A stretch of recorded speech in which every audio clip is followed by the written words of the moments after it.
bright green, brights and blues. You know I kinda want to dish out there with you, but I don't think that is what I would usually do.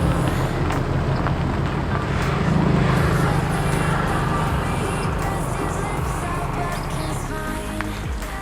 Don't wanna fuck this whole thing up like I do. Fire is burning through this silence. I can't take it, can't control this flame we started.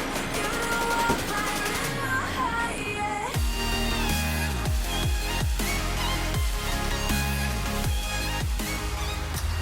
Hey guys, welcome to the channel. So today we're going to be working on a 2019 brand spanking new Hyundai Kona. It's that little all-wheel drive, I guess it's like a compact SUV, that's what they'd be calling it. Big truck just went by. Yeah, so I went into the dealership there and I spoke to the service manager and just asked him pretty much straight up if I'm allowed to do my own services on a brand new vehicle. So I read it in the manual and it basically doesn't say you can't.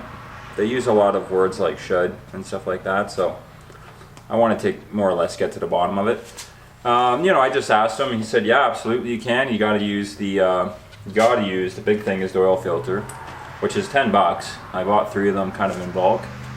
10 bucks a piece, you really can't beat that. Canadian, right? So I got 3 of those. They're using the 520. He was saying something about semi-synthetic blend is what they recommend in there. So I've got this. I'm pretty sure this is just your regular old conventional. Doesn't say semi, but all they're selling in the Canadian Tire that I'm going to is either this stuff or the ultra synthetic, which he actually said not to use because the intervals are only 6,000. He said just go with this, so this is what I'm using. Calls for 4 liters in this 2 liter inline 4 cylinder. If you got the 1.6 turbocharged, I'd imagine it's a little bit less, but I'm not too sure. The procedure is probably pretty much the same for both engines. I'm just going to be listing the specs for the 2 liter naturally aspirated. Okay, so you know, it's going to be pretty basic. You got to get your rags, 4 liters, a filter. I got a filter wrench. You know, this one goes this way. Handy for getting up into the past that shroud that the Konas have. It just pretty much goes all the way down the length of the vehicle. Just a big splash guard, I guess. The drain bolt should be 17 mil. Not sure the torque spec. I'll list it here. It's probably somewhere around 30 foot-pounds. It shouldn't be much. Each filter comes with a crush washer, so it's actually got a I don't know what that is, steel, and then there's another material on the back side of it. He told me you absolutely got to use one of these, so there it is. Other than that, yeah, just going to take the Kona for a rip, get it warmed up, back it in here. I'll be doing the service on a set of those Rhino ramps, the composite ones. So the vehicle won't be level. I'm going to just have a look at the oil pan. Like, it's a pretty small vehicle. I don't think I can get underneath it without jacks. So I don't have a lift. So yeah, I'm going to ride it up on there. Drain the oil. It calls for 4 liters. I might put like 3.7 in or something along there. Get off the ramp. Start it up. Let everything settle. And then check the dipstick, and I'll probably just add a little bit till I get to the perfect fill mark. Just because I am on that angle, I'm not 100% sure all the oil is going to drain out, and I don't want to overfill. These engines do have a positive crankcase ventilation system, so if you do end up putting too much oil in, it should just more or less, the vapor should just boil over and it should vent to, well, wherever it vents to. We'll have to have a look at it. Yeah, so other than that, we're just going to I'm going to get changed. I probably will do this service, just record it, and then I'll do like a voiceover or something like that. Depending on what time in the morning it is, as I got the in-laws upstairs and I don't like to be down here at 4 o'clock in the morning screaming and yelling at a camera. Alright, so let's get geared up and we'll get after it.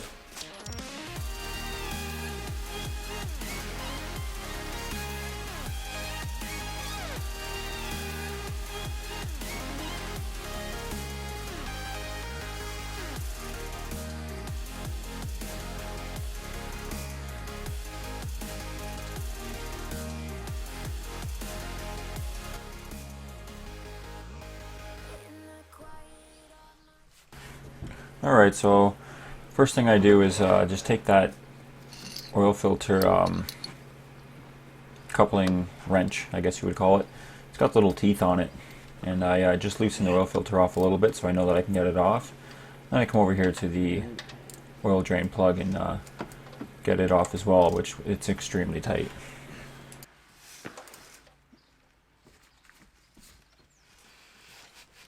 Oh my god. Why is everything so fucking tight on here?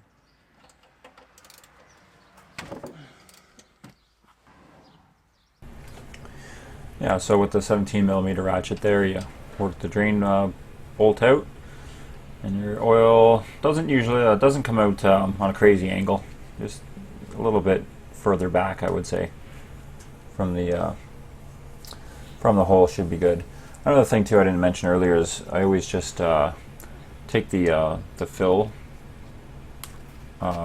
cap off of the engine, like the top of the engine where you fill the oil. I just take it off and just leave it loose up there so no debris gets into the engine. It actually allows for a little bit of airflow to go through, and you'll notice actually the oil flow will be much better. So you're going to want to sit there and let that drain out completely. Alright, so once your oil is starting to come to a dribble there, you can go back to your oil filter, which you've already got loose, and just start working it back as well. It's going to be filled with oil, and there's also going to be oil sitting on top, so just be prepared for that. I just opened it up a few turns there to let some of the oil drain out. You know, I've got a little mat underneath the oil pan just in case I, get a bit sloppy there. But I actually dropped 0 oil on the concrete with this oil change. I was pretty impressed. So yeah, just let that drain and work the oil filter out.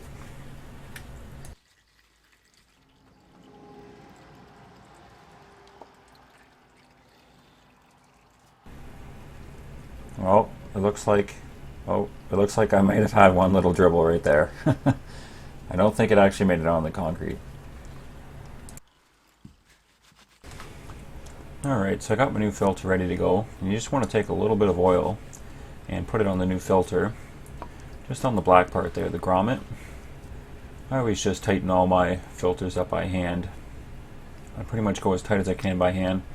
And then sometimes like today, I decided to just give it ever so slightly, just tighten it up with the wrench.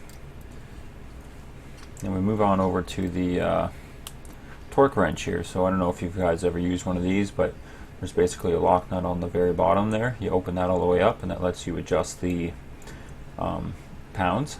And we're just going to 30. You just rotate it around until it zeroes out to 30, and you can add increments of 1 pound. You can see there. So I've got mine set to 30 pounds.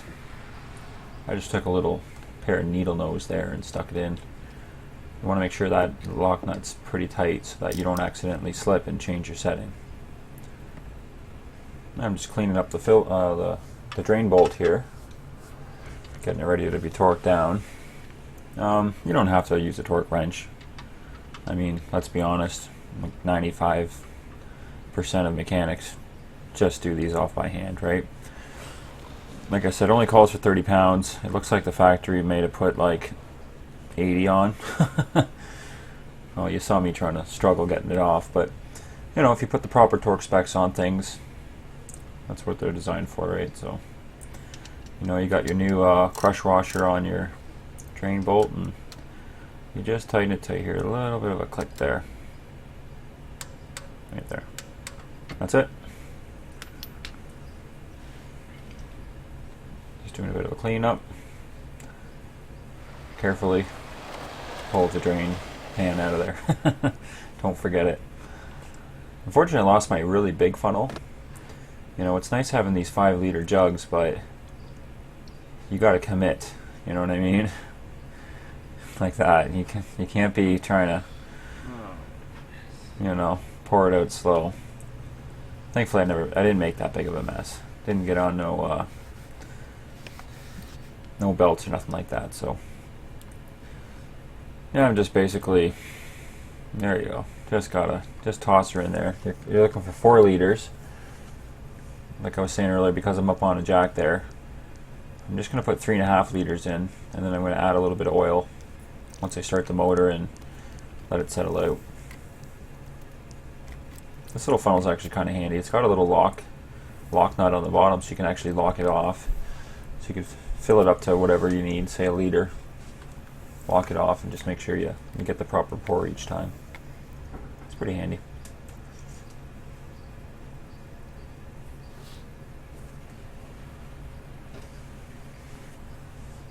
Yeah, other than that, a little bit of a farmer's sneeze there. It's not rocket.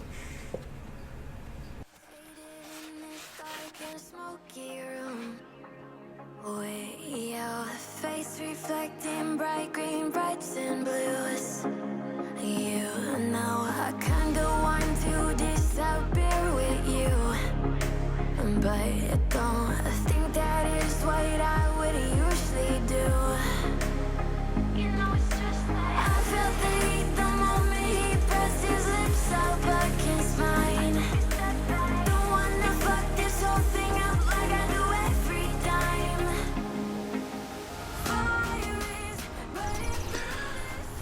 Alright, so that pretty much wraps up the 2019 Kona 2 liter. Yeah, 2 liter, 4-cylinder. Oil and filter change, pretty simple. Like I said earlier, the maintenance or the manager guy was really cool about us doing our own maintenance on our own vehicles and stuff like that. He even sold us discounted oil filters, which I thought was cool. Yeah, just to recap, you know, I put it up on the little rhino stands there just so I can get underneath easier. The oil filter was torqued on insane. Like I was saying, I ended up having to buy the 3-prong oil filter removal wrench, which I actually ended up punching a hole right through the oil filter. Didn't leak any oil, but just insanely tight, so you might want to watch yourself on that one. Yeah, so I had it up on the rhino stand. I basically added 3.5 liters. Put my oil drain bolt back in. I torqued the bolt to 30 pounds. I get that information from, I actually use AMSOIL's website. Once you load your year and your model in, it's a sweet website. It actually loads all the fluids your vehicle takes. How much of the fluid, like it covers transmission, diffs, transfer cases, engine oil obviously, and then it also tell you the torque specs for any sort of drain bolt that, you know, for whatever you're looking up.